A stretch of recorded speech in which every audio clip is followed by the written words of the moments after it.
Queridos amigos, sean todos bienvenidos a Mirada Semanal, el podcast de actualidad de Latinoamérica 21.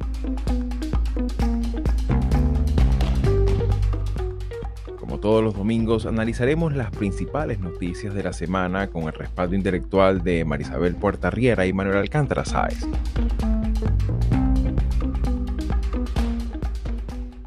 Dentro del calendario político del 2025 en América Latina, destaca especialmente los comicios generales previstos en Bolivia para el próximo 19 de octubre.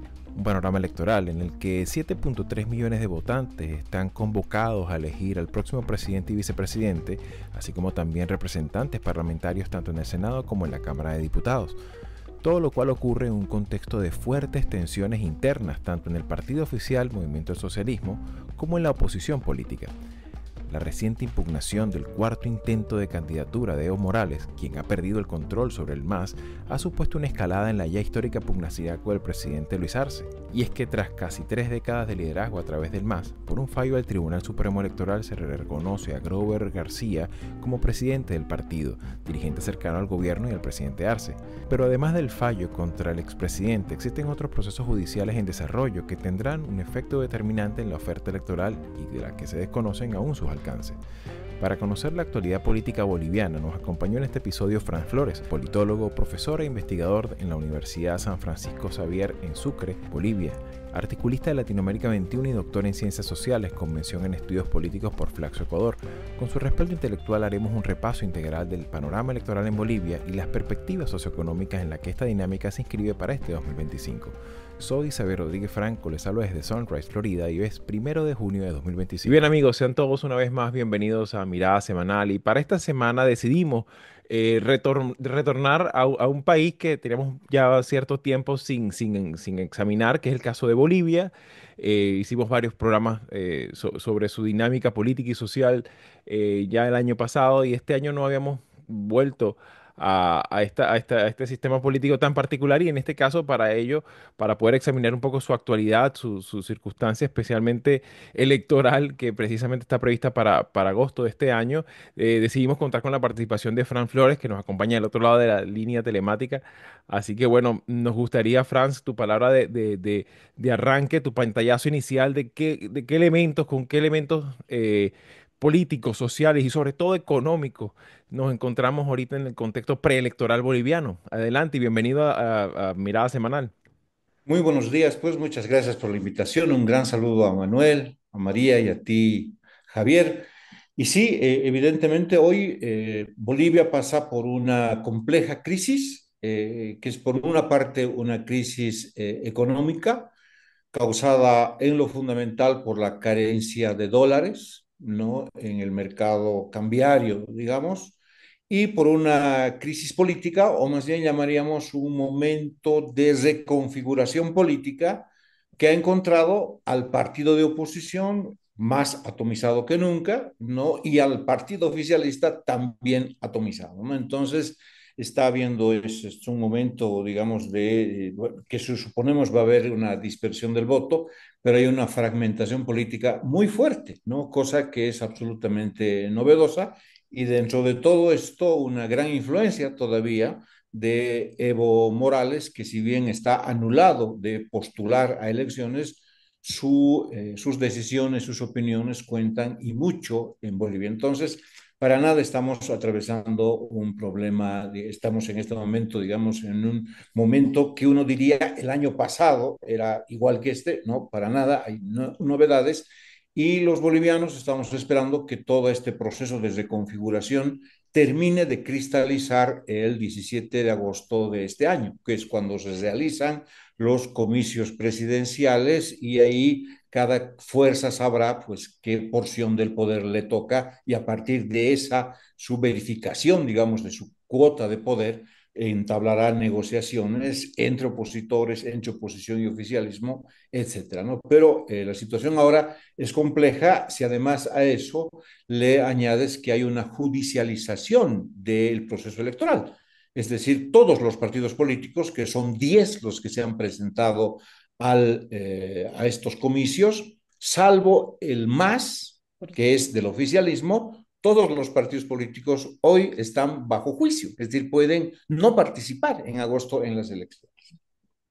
Claro, lo cual eleva el nivel de incertidumbre a sus máximos, ¿no? Especialmente en un momento en el que ciertamente las elecciones en los sistemas políticos de América Latina han servido también de una válvula de escape, ¿no? De la tensión social, de la tensión también que, como bien comentas, pues considerando también la naturaleza de la economía boliviana, que también depende del comercio exterior, depende de las divisas, depende de los commodities. Particularmente esa tensión se incrementa también, ¿no? Y en ese sentido me gustaría incorporar también a Manolo en esta primera fase del programa, ya que, bueno, hemos conversado muchas veces este tema de los partidos, ¿no? ¿Y cómo miras tú este tema a pocos meses vista de esta elección? Yo creo que es como habéis señalado los dos, es la tormenta perfecta, ¿no? En un caso que había sido paradigmático, digamos, en la perspectiva comparada eh, histórica de Bolivia, pero también la perspectiva comparada latinoamericana de estabilidad, ¿no? Porque, bueno, Bolivia siempre uno tiene la idea de la inestabilidad constitucional, de los cambios de gobiernos, y sin embargo todo esto, a partir de mediados de la primera década de este siglo, se estabiliza en torno a este gran movimiento que es el MAS, pero claro que tiene un liderazgo absolutamente personalista, ¿no? En la figura de Evo Morales y que, como siempre nos ocurre, y aquí también hay que echar un vistazo a la política comparada con este tipo de proyectos políticos vinculados a caudillos, la incapacidad finalmente de institucionalizar el movimiento y de depender de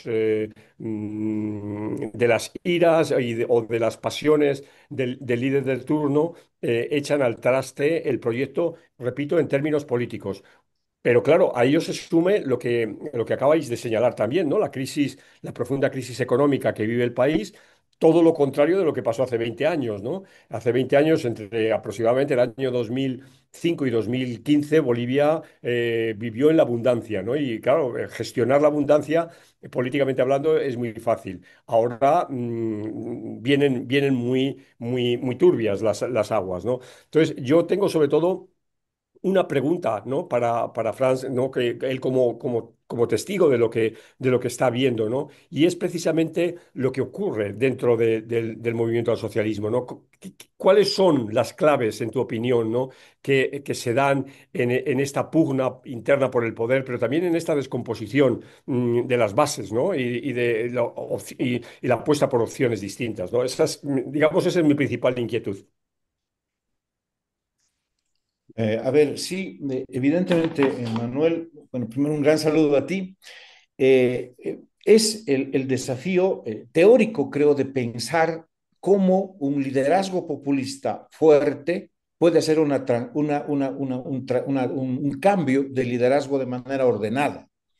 Cuando salió Evo Morales del poder en 2019 y fue como candidato del más exitoso, por cierto, el actual presidente de Bolivia, Luis Arce, se pensó que la transición entre liderazgos estaba más o menos ordenada, ¿sí? Fueron donde Evo Morales, él dio su visto bueno para la candidatura y hasta ahí todo bien. El problema fue que al volver Evo Morales de la Argentina, intentó ya el ordenar el panorama político del gobierno, ¿no? En, digamos, dos etapas. Una primera etapa quiso definir los candidatos a las elecciones subnacionales, es decir, para gobernaciones y para alcaldías. Y ahí recibió un rechazo, diríamos, contundente de parte de una militancia que finalmente había madurado y había crecido durante su gestión de casi 14 años, ¿no? Y que ya estaba esperando su turno para tomar cierto liderazgo local dentro del MAS. Entonces, Evo Morales no pudo, digamos, avanzar en ese sentido en sus objetivos, ¿no?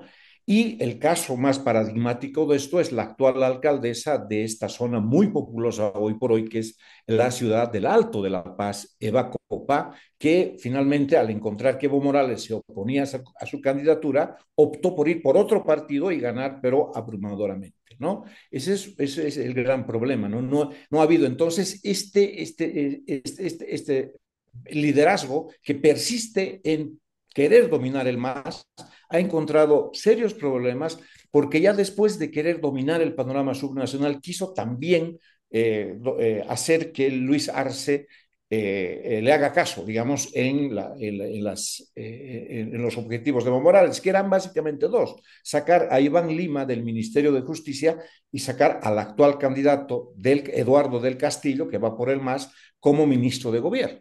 Y también ahí Luis Arce terminó por rechazar esto, y además Luis Arce procedió a una judicialización de la política, ¿no? Cosa que ya no es novedad en Bolivia, y terminó por quitarle la sigla del MAS a Evo Morales, digamos, el hecho paradójico. Hoy Evo Morales es un líder del MAS, pero ya sin partido político, ¿no? Entonces, primero es el elemento de la transición de liderazgos, ¿no? Y un segundo elemento es que finalmente hay pues un cambio generacional en la política boliviana. O sea, de una u otra manera, 14 años han servido para que militantes del MAS, jóvenes, digamos, hace 14 años o 15 años, hoy ya están buscando espacio. Y me parece por eso mismo sintomático de este hecho que los tres candidatos, Eva Copa, del Castillo, ¿no? Que están yendo por la sigla del MAS, y además Andrónico Rodríguez, que no se sabe si va a ir o no, los tres son menores de 40 años. Es decir, son parte de la nueva generación. Es decir, finalmente dentro del MAS, mal o bien, se está dando un fenómeno de cambio generacional.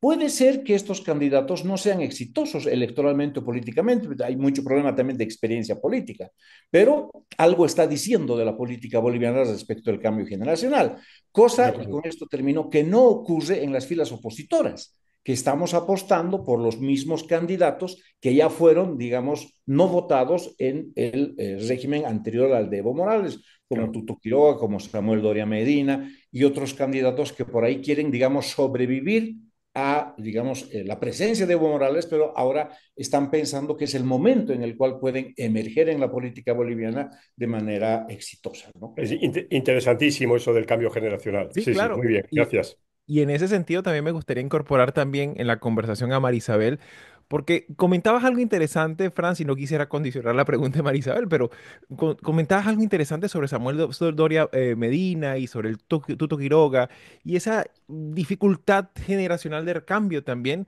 en una oposición que, bueno, se ha visto fragmentada y ahora pareciera más fragmentada que nunca, ¿no? Y ese tema, en términos también de sociología electoral, es importante para entender la otra parte, ¿no?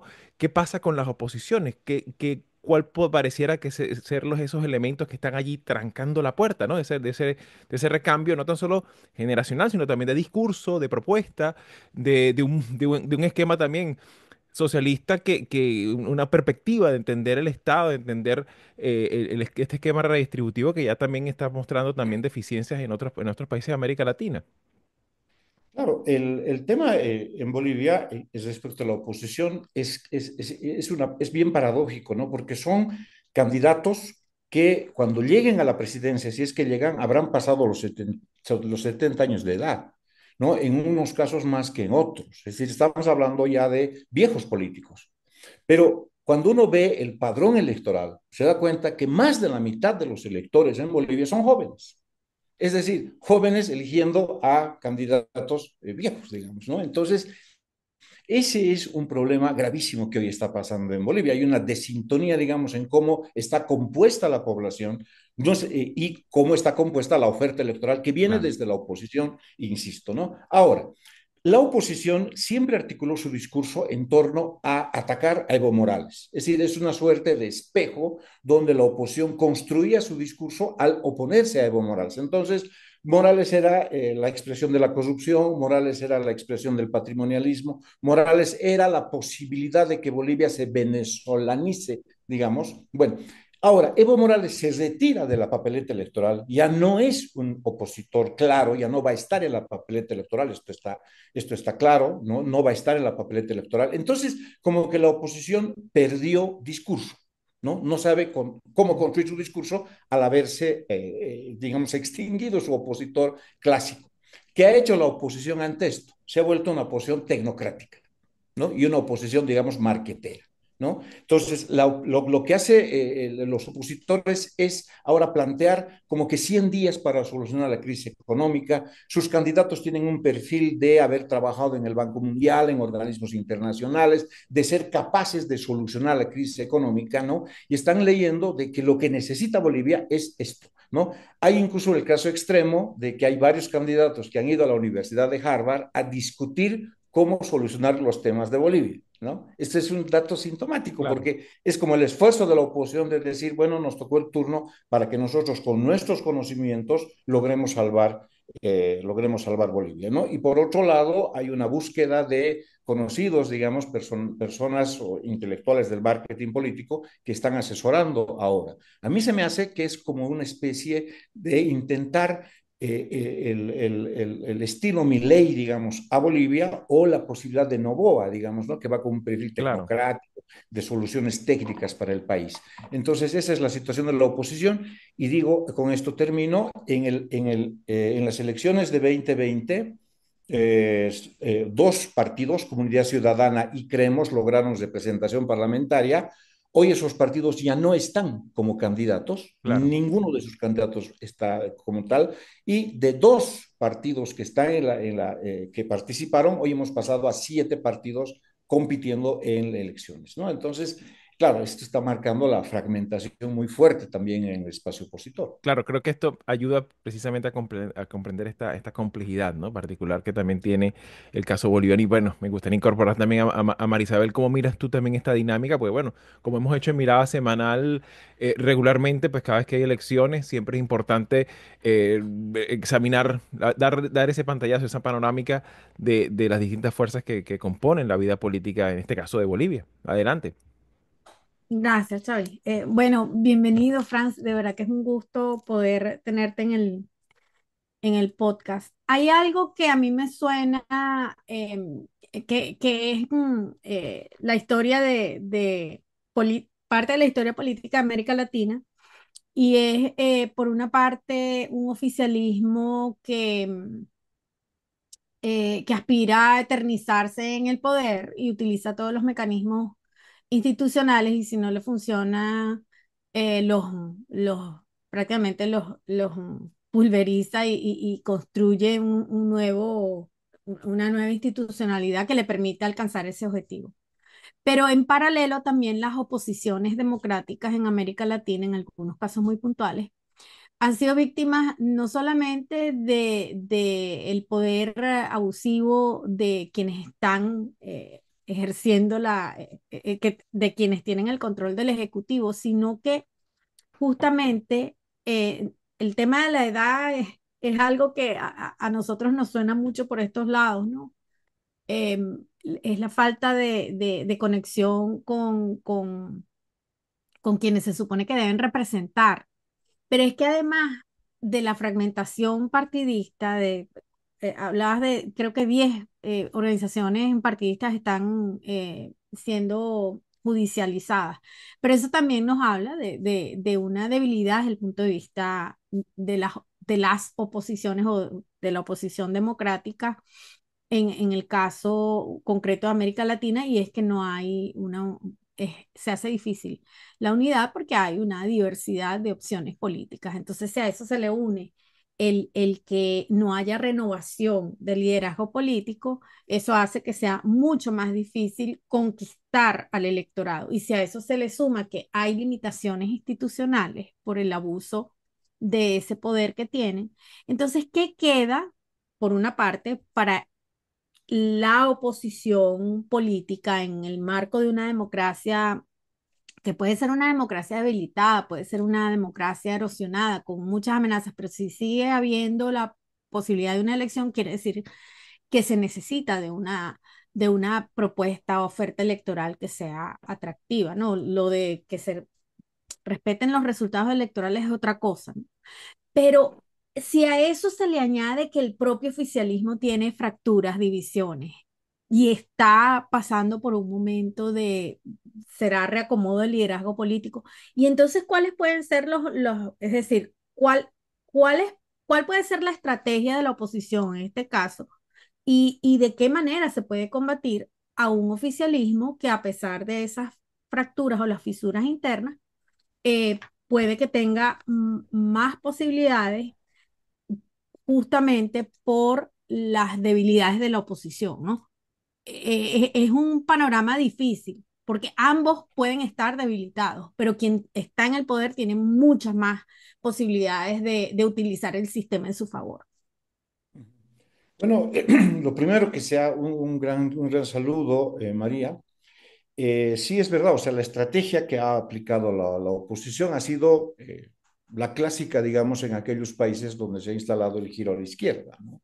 Es decir, el apelar al discurso de la unidad, ¿no? Y cómo lograr esta unidad. Entonces, claro, dijeron primero, no discutamos entre nosotros programas, pensamos más o menos lo mismo, y vayamos a una suerte de encuesta, ¿no?, nacional, donde la gente en una encuesta decida quién va a ir de presidente de la unidad, ¿no?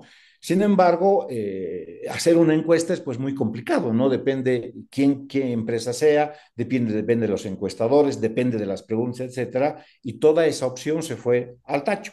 Claro, y Producto de creo que, eso, que ahí a propósito de eso, Francis, disculpa sí, la interrupción, pero creo que también es interesante muchas veces en el caso de la propia geografía política de Bolivia, bueno, hay que ver si la encuestadora tiene capacidad de subir cerros, ¿no? Y pasar por pasos intrincados para consultar precisamente la opinión electoral en zonas también que no siempre sean esa dicotomía entre La Paz y Santa Cruz de la Sierra, ¿no?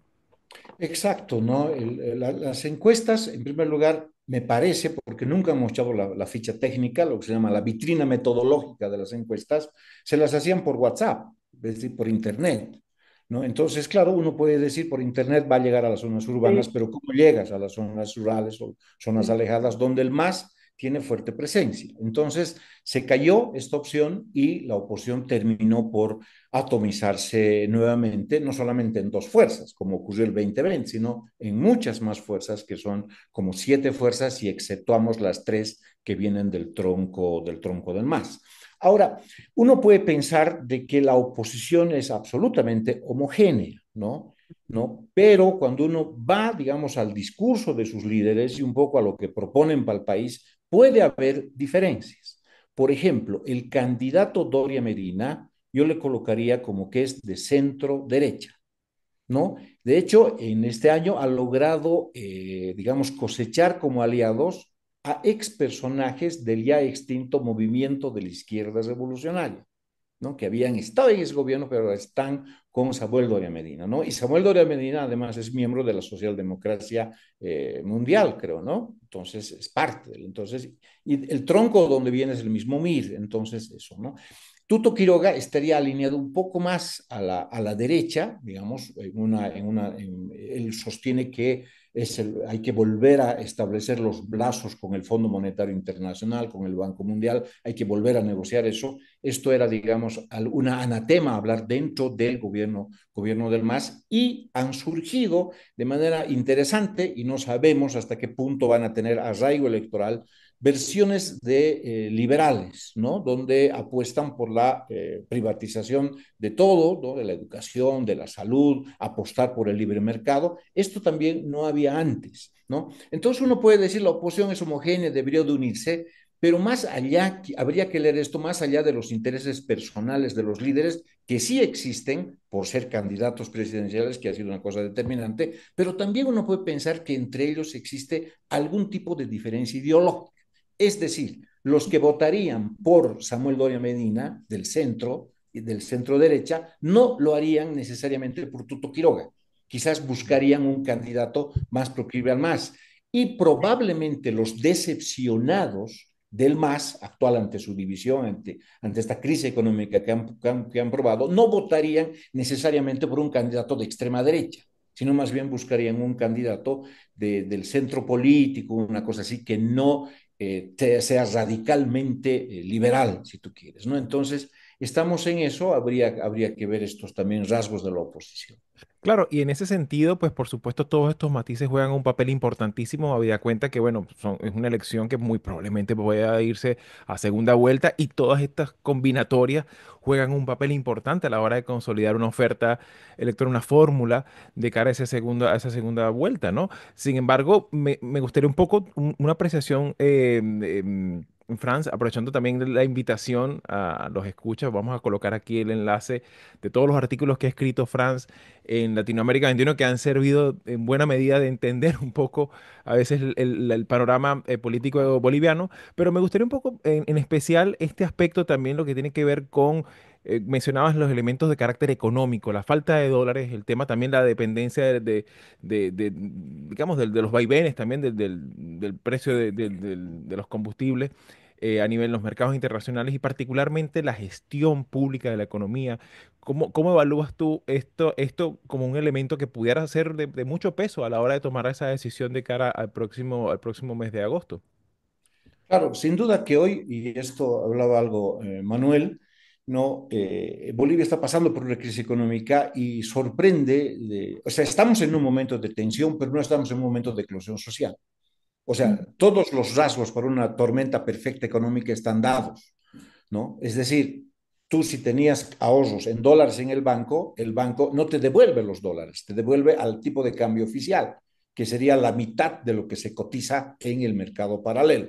Es decir, te devuelven un dinero absolutamente devaluado y además en boliviano. Es un tema gravísimo, es una suerte de corralito de los ahorros en dólares que los bolivianos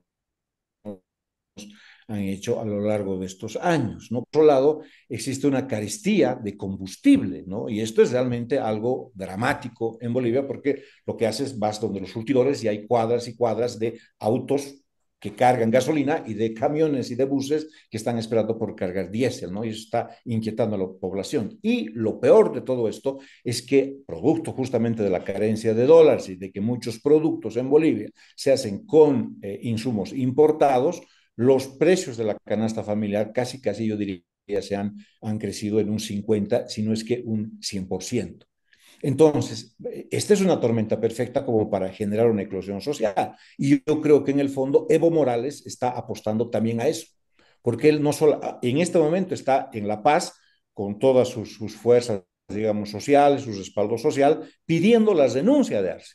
Es decir, no solamente están pidiendo la viabilidad de la candidatura de Morales, sino la renuncia de Arce. Y justamente, claro, uno dice, en esta eclosión social, ese tipo de posturas pueden generar arraigo y pueden generar finalmente respaldo, que es lo que en el fondo está apostando Evo Morales, ¿no? Claro, y que Y claro, este es el panorama económico muy duro que está afectando a todos por igual.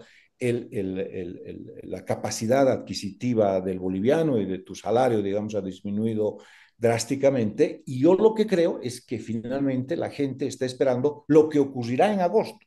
Es decir, no se ha dicho explícitamente, pero es como una suerte de pacto, ¿no? Entre todos los ciudadanos, de decir, bueno, veamos qué pasa en agosto. En agosto definimos un nuevo presidente y veamos el qué hace.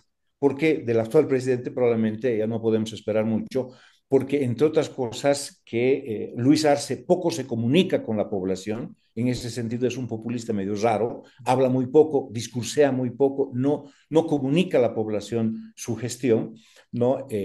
Por otro lado, hay una división muy profunda en el MAS, entonces hay que esperar qué pasará en agosto, que es cuando se reconfiguran las fuerzas. Pero eso también está dentro de una tensión muy fuerte, ¿no? Porque en este momento, por ejemplo, Andrónico Rodríguez, que era el delfín de Evo Morales, pero ahora que está separado de Evo Morales, pero que se supone va a tener un fuerte respaldo, digamos, sobre todo emocional, por su edad, por ser un político nuevo, etcétera, está su candidatura en veremos, es decir, su candidatura está entre las posibilidades, ¿no? Actualmente el partido por el que estaba postulando ha sido suspendido, ha sido anulada su personalidad jurídica del partido que iba a llevar a Andrónico Rodríguez. Ahora está buscando un partido de derecha, Unidad Cívica Solidaridad, para poder ir con este partido, ¿no? Entonces están en negociaciones, todavía no sabemos, y este es panorama de incertidumbre, que, lo cual, por supuesto, agrava la incertidumbre económica también.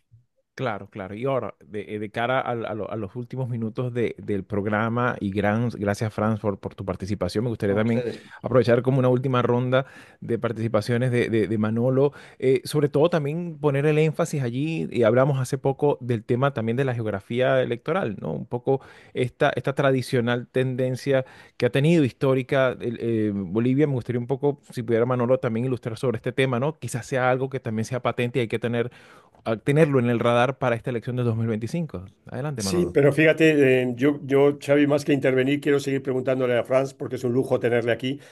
Franz, una cuestión a propósito también de lo que se ha dicho y del contexto de otros países de América Latina. En la agenda de alguna fuerza política o de alguna de las candidaturas está abrir un proceso constituyente. A ver, sí, voy por tu pregunta, Manuel. Hay la discusión de abrir un proceso constituyente. De hecho, hay un libro donde el expresidente Rodríguez Belché habla del momento constituyente, ¿no? Rescata algunos teóricos que han hablado de que las constituciones deben reformarse, que debe haber una sintonía a cada momento entre la constitución y, digamos, la reconfiguración de las fuerzas políticas, etcétera, ¿no? Pero no es un tema central de los partidos políticos, justamente porque se entiende que la viabilidad de la reforma constitucional es sumamente complicada. Tendrías que tener una mayoría grande en diputados y senadores para viabilizar ciertas reformas, y en segundo lugar se tendría que ir o no a un intento de reforma constituyente. Ya hubo el intento de reforma constituyente, sobre todo en lo que tiene que ver con la elección de jueces, ¿no? Sin embargo, hay que presentar determinada cantidad de firmas, creo que es como que 500.000 de firmas para hacer que se vaya a un referendo sobre un tema concreto de la Constitución, y no se ha logrado esto. Es por eso que seguimos eligiendo a los jueces por voto directo, universal y democrático, diremos, cosa que no ocurre en ningún país, ¿no? Esto no es un tema central hoy en la política boliviana. Y lo que decía Javier, ¿no? En Bolivia, ¿no? Hay dos, digamos, clivajes muy fuertes que ordenan la discusión política. Uno es el clivaje étnico, sobre el cual se ha montado Evo Morales y le ha ido bien, ¿no? Digamos que los blancos, para decirlo de alguna manera, y los indígenas, ¿no? Este clivaje étnico persiste en Bolivia, es un clivaje muy importante, uno se ubica dentro de esto y logra, sin duda, arraigo electoral, respaldo electoral. Pero el otro clivaje es el clivaje regional, ¿sí? Es el clivaje entre oriente del país y el occidente del país, ¿no? Y de alguna manera, y el otro clivaje, diríamos, es democracia versus autoritarismo, ¿no? Hoy lo que podemos ver es que aparentemente estos temas que estaban ordenando el clivaje están como que diluidos, ¿no? La oposición no está apelando fuertemente al voto cruceño, ¿no? Y está, como digo, postulando una reforma tecnocrática, sobre todo una reforma económica, sobre todo, ¿no? Entonces, estos clivajes como que han sido reducidos, no sé, han sido diluidos, han sido atenuados un poco, sin que necesariamente desaparezcan, porque los clivajes no desaparecen, porque, por ejemplo, los candidatos del MAS tampoco están apelando mucho a su clivaje étnico, ¿no? Más bien están hablando ahora, a diferencia de Morales, de la reconciliación nacional, de ser los candidatos de la unidad, de ser los candidatos que pueden unir Occidente, Oriente, que es el momento en que Bolivia necesita de todos sus ciudadanos para contribuir a la solución de los problemas, etcétera, ¿no? Pero Claro, sin duda que todos estos temas, a medida que vaya pasando el proceso electoral, se van a ir clarificando también, ¿no? claro, claro. Y en ese sentido, ya para cerrar el programa, Marisabel, me gustaría si pudieras incorporar una última consideración y aprovechar la presencia de Franz entre nosotros. ¿Cuál es, cuál es el escenario? Yo sé que es difícil predecir, pero ¿cuál es el escenario más factible, no solamente en términos electorales, sino desde el punto de vista de la base política de ambos sectores, tanto del oficialismo como de la oposición, en cuanto a lograr una salida a una crisis que es, como lo has descrito, multifactorial, Claro, y que nos asoma un panorama para Bolivia que no es muy distinto al de la religión, ¿no? El tema de la fractura política más la crisis económica. ¿Cuál es el escenario más factible? Bueno, en este momento tenemos que esperar las elecciones para ver estos escenarios, pero lo que yo creo es que hay un proceso de reconfiguración política que tiene como eje al MAS. O sea, uno puede decir el MAS está dividido todo, pero creo que el MAS es que el que finalmente con su votación en agosto va a terminar por, digamos, reconfigurar el panorama electoral y en torno a esta reconfiguración los partidos de oposición se irán distanciando o se irán uniendo, pero siempre en función de lo que diga o lo que suceda con la votación del MAS, ¿no? ¿Por qué? Porque finalmente, dividido o no, estamos hablando de un fuerte caudal de votación. Se dice, Sí, por ejemplo, que Evo sí. Morales tiene una base electoral de un 30%, puede ser más o menor, pero es bien fuerte la capacidad de arrastre, de tracción política electoral que tiene Evo Morales, ¿no? Pero el dato indudable, diríamos, de la nueva configuración política es que el MAS ya no va a lograr una mayoría absoluta calificada en diputados y senadores en el Poder Legislativo. El 2014 tuvo 2/3 de votos, ¿no? Ahora, en la elección 2020, ha logrado mayoría, pero no ha logrado 2/3. Y hoy creo que no va a lograr la mayoría total el MAS, ¿no? O sea, va a haber una división ahí y ahí quizás pueda haber un mayor equilibrio de poderes, una mayor posibilidad de discusión, pero también una mayor posibilidad de bloqueo de parte del Poder Ejecutivo, al del Poder Legislativo, a las posturas del Poder Ejecutivo, con lo cual volveríamos a los años en los que había una suerte de gobierno dividido, ¿no? Por una parte, un Poder Legislativo que tiene una opción política y que bloquea las iniciativas del Poder Ejecutivo, por otro lado, un Poder Ejecutivo que no puede viabilizar las leyes. Hoy eso ya se está dando. El Poder Legislativo es un elemento que bloquea las iniciativas económicas, sobre todo las reformas económicas del poder Ejecutivo. No puede, por ejemplo, usarse, hacer llegar los créditos, que ya están comprometidos, pero que necesitan el aval del Congreso boliviano, ¿no? Entonces, ese es el panorama y lo de la economía es absolutamente incierto. Realmente es incierto porque se suponía de que esta baja en las exportaciones bolivianas de petróleo y de minerales iban a ser sustituidas por la exportación de litio boliviano, ¿no? Sin embargo, todavía lo de litio está aparentemente en sus inicios. No es posible pensar que en el corto plazo vaya a sustituir en capacidad exportadora ni al gas ni a los minerales y no sabemos en realidad cuál sería la capacidad o cuál sería el producto exportador que nos traiga a los bolivianos los tan ansiados dólares, ¿no? Y Sí. en Claro. esa situación estamos. Claro, bueno, Franz, de verdad, muchísimas gracias. Nos has dado un Ustedes, pues. panorama bastante amplio y enriquecido de lo que es la Bolivia contemporánea. Así que, bueno, por supuesto, por la naturaleza del tema y sobre todo de cara conforme vayamos acercándonos a esta elección, pues por supuesto vamos a volver a echarte una llamada para que compartas con nosotros tus apreciaciones y, bueno, por supuesto, dada la naturaleza digamos, política que tiene Bolivia, que es, digamos, tiene una dinámica tan particular, por supuesto vamos a consultar una vez más contigo. Así que bueno, hasta una próxima oportunidad aquí en Mirada Semanal. Gracias por participar. Muchas Muchas gracias, gracias, Fran. pues es una buena Gracias. nueva oportunidad. Gracias a ustedes.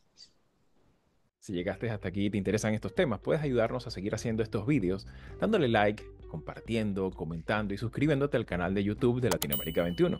Puedes acceder también a todos nuestros episodios entrando en nuestra página web latinoamerica21.com/podcast y en las principales plataformas de audio. Subimos videos nuevos todas las semanas, así que nos veremos en Mirada Semanal muy pronto.